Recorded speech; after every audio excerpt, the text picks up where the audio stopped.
आप सबको मेरी तरफ से बहुत बहुत सलाम। आज हम बात करेंगे जो इंडिया मणिपुर में एक नारवा हादसा पेश आया कि एक मसीही घराने के बाप बेटा को जान से मार दिया गया और उनकी बेटी को बरहना किया गया, ज़्यादती की गई।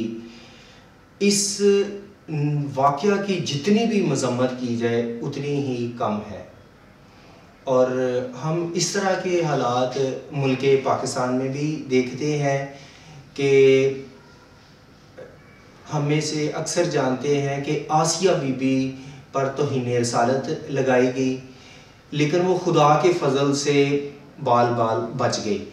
और फिर कसूर वाली तरफ एक मसीही जोड़े को भट्टे में डालकर जला दिया गया और वो मर गए। तो जितने भी पसमानदा ममालिक हैं उनमें जो अक्सरियत है वो अक़लियत के साथ नारवा सलूक करती है, ज़्यादती करती है, जुल्म करती है, उन्हें इंसाफ नहीं मिलता। इसी वजह से उन ममालिक पर से खुदा का बरकत वाला हाथ उठ जाता है और वो पसमानदा रह जाते हैं।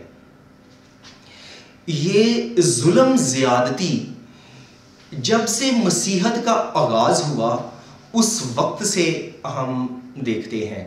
और जब यीशु आसमान पर उठा लिया गया उसके चंद दिन बाद अमाल की किताब बाब 7 में पढ़ते हैं कि स्तिफनस को जब वो गवाही दे रहा था इसके बायस शहीद कर दिया गया और जो यरूशलेम की कलीसिया थी उसे परागंदा होना पड़ा, वो बिखर गई, बेघर हो गई। तो हत्ता के मसीह को भी जुल्म ज़्यादती का निशाना बनाया गया। तो याद रहे कि जहां पर भी जुल्म ज़्यादती होती है मसीहों पर, वो सच्चे मसीहों पर होती है और गवाही देने के बायस होती है। और अगर कोई नामी मसीही है तो उसके साथ लोग ऐसा रवैया नहीं करते और ना उसकी कोई परवाह करता है। और लोग जुल्म ज़्यादती इंसानों पर करते हैं, मसीहों पर करते हैं, हकीकत में वो मसीह की मुखालफत कर रहे होते हैं।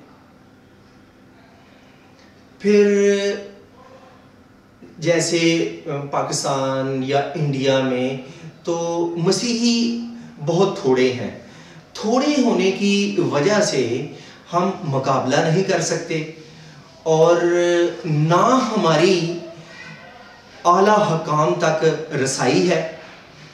मज़ीद ये कि रोमियो 12:19 में लिखा है, खुदावंद फरमाता है इंतकाम लेना मेरा काम है, बदला मैं ही लूंगा।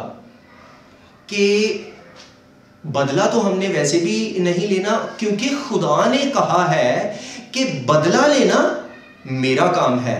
हमें इस बात को खुदा के ऊपर छोड़ना है। खुदा अपने ठहराए हुए वक्त पर बदला लेने पर कादिर है। और जब हम थोड़े हैं, अक़लियत में हैं, तो हमें इस बात को समझना है कि हमने छोटे बन के रहना है। बहुत सारी जगहों पर हमें अपने हक को छोड़ना पड़ता है और हमारा हक छीना जा रहा होता है, हमें बर्दाश्त करना है। मज़ीद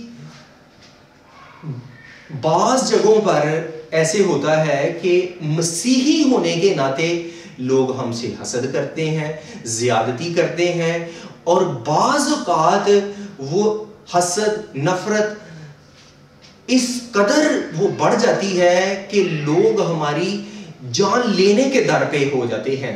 तो जब ऐसे हालात पैदा हो जाएं तो हमें, अगर हम बीवी बच्चों और वालिदैन के साथ हैं तो हमें उस जगह, उस इलाके को छोड़ना है और मौजू जगह का चुनाव करना है। फिर हुकूमत इंडिया से भी दरख्वास्त है कि जो इतने मजालिम ढाए गए हैं, जो इस कदर जुल्म ढाते हैं, उनके खिलाफ सख्त रद्द अमल किया जाए ताकि उन्हें सज़ा दी जाए और इंसाफ हो सके। फिर मेरी तो आवाज़ शायद ना ही जाए, लेकिन मैं उम्मीद करता हूँ कि एक अदारा है, बाज़ लोग जानते हैं कि अक़वाम मुत्तहिदा जो अमेरिका में है, और उसमें एक अदारा है जिसका नाम है सलामती कौंसिल, और जिसका मकसद ही यही है, जो इसी हवाले से कायम किया गया है कि जहां पर बड़े पैमाने पर जुल्म हो उसका अजाला किया जाए। और मैं उम्मीद करता हूं कि किसी ज़राए से या किसी शख्स के ज़रिए ये बात पहुंचाई गई होगी, और जो सलामती कौंसिल है वो ज़रूर इंसाफ दिलाने में मुअस्सर किरदार अदा करेगी। अगर कोई भी ना दाद रसी करे, उनका अजाला हो सके, किसी भी हवाले से कोई भी ना करे, उनकी खबर ना ले, तो मैं उम्मीद करता हूं कि खुदा के कलाम में जैसे लिखा है कि मकाशफा बाब 5 में लिखा है कि फिर मैंने पांचवी मोहर खोलेगी और मैंने उनकी रूहों को देखा जो कलाम पर कायम रहने और गवाही देने के सबब से कत्ल किए गए थे, और उन्होंने पुकार कर कहा कि आए खुदा, और बरहक तू हमारे खून का बदला कब लेगा। तो जवाब मिला कि तुम्हारे बहन भाई जो तुम्हारी तरह कत्ल होने वाले हैं, जब उनका शुमार किया जाएगा फिर खुदा बदला लेगा, फिर खुदा अदालत कायम करेगा। और इतना बड़ा जुल्म, कोई छोटी मोटी बात हो तो वो अलग, किसी की जान ले लेनी और उसे मार देना, इसका खुदा जरूर इंसाफ करेगा, और खुदा अदालत में, खुदा की अदालत से कोई उन्हें नहीं बचा सकेगा।